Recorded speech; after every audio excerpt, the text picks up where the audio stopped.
పచ్చటి అడవి మధ్యలో ఒక చిన్న బూడిద రంగు ఏనుగు విన్ను మెల్లగా లేచి ముక్కున ఊపిరి తీసుకుంటూ ఇవాళ ఏదో స్పెషల్ గా అనిపిస్తున్నది అన్నాడు తన పెద్ద చెవులు ఊపుతూ.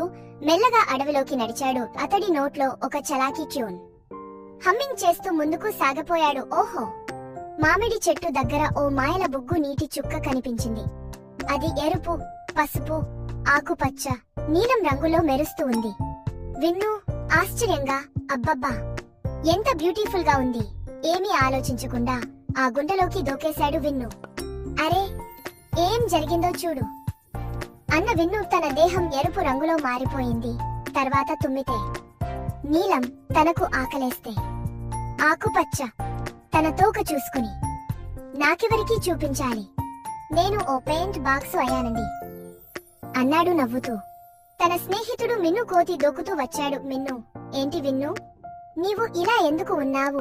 విన్ను, ఇక్కడ చూడు మిన్ను, నీళ్లగుంట చాలా స్పెషల్, దూకు చూడు. మిన్ను దూకేశాడు. ఆరెంజ్ రంగులోకి మారిపోయాడు. ఓ చిట్టి స్క్విరెల్ పింక్ రంగులోకి మారిపోయింది. ఓ బంగారు తాబేలు గోల్డెన్ గా మెరిసిపోతున్నాడు. పిల్లగుబ్బ కూడా బ్లూ రంగులోకి మారిపోయి చిరునవ్వుతో అందరినీ ఆశ్చర్యపరిచింది. అందరూ కలిసి ఆ నీటి గుంటలో ఆడి పాడారు. అదే రోజున అడవిలో ఎంతో సరదా. సూర్యుడు అస్తమిస్తూ ఉండగా విన్ను కాస్త టెన్షన్ పడ్డాడు. విన్ను, అయ్యో, నేను మళ్ళీ బుడిద ఏనుగు కావాలిగా. గూబా, మనమొక చిట్కా వెతకాలి. అంతలో ఓ నవ్వే మబ్బు వచ్చిందయ్యా. మబ్బు కిలకిలగా, హహా, ఎంత రంగులుగా ఉన్నారు మీరందరూ.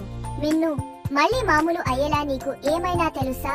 మబ్బు, తెలుసు, కానీ ముందుగా ఒక చిన్న అడవి డాన్స్ చేయాలి. అడవి డాన్స్.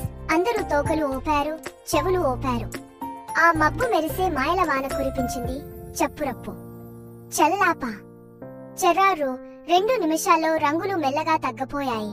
ఒక్కొక్కరిగా మళ్లీ మామూలు రంగుల్లోకి వచ్చారు.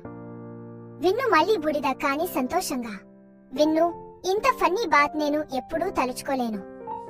అందరూ హత్తుకున్నారు, మళ్లీ నవ్వుకున్నారు. మబ్బు నవ్వుకుంటూ కెంబ వదిలి మాయమైంది. చూసినందుకు ధన్యవాదాలు చిన్నారులు. ఇంకా ఇలాంటి కథలు కోసం లైక్ చేయండి, షేర్ చేయండి, సబ్స్క్రైబ్ చేయండి.